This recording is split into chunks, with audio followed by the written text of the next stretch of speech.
Buat yang udah nikah, wajib nggak sih sebenarnya pakai cincin nikah setiap hari? Buat banyak orang, memakai cincin nikah itu mungkin penting banget.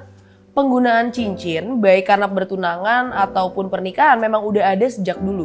Ada dua hal penting kenapa banyak orang memakai cincin. Pertama, cincin di masa bertunangan itu menandakan bahwa seseorang itu berkomitmen untuk menikahi pasangannya. Dengan begitu, cincin jadi penanda supaya orang itu selalu ingat sama janjinya.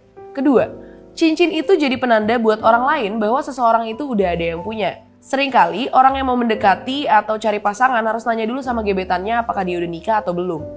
Nah, cincin bisa jadi tanda bahwa seseorang itu ada yang punya. Sayangnya, walaupun udah punya pasangan, mungkin lumayan sering kita lihat orang yang gak pakai cincin tunangan atau cincin nikahnya dengan berbagai alasannya. Selain alasan kenapa kita sebaiknya menggunakan cincin kalau memang udah bertunangan dan udah menikah, ada juga alasan kenapa orang sebenarnya wajar kalau nggak pakai cincinnya. Salah satunya adalah karena kebiasaan gak menggunakan cincin dan bahan logam yang gak sesuai sama kulitnya. Nah, tapi dalam berpasangan, cincin itu nggak harus berbentuk cincin emas. Kita bisa menggunakan penanda apapun, seperti misalnya cincin unik dari kayu.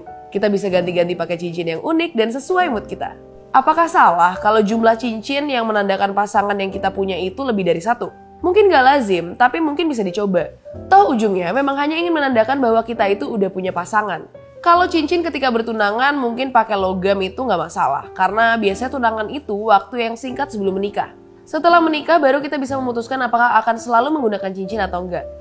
Beda lagi kalau seseorang bertunangan dalam waktu bertahun-tahun.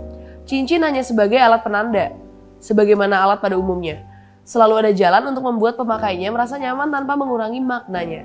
Kalau kamu udah tunangan atau menikah nanti, kamu mau pasangan kamu pakai cincinnya atau ngebebasin mereka?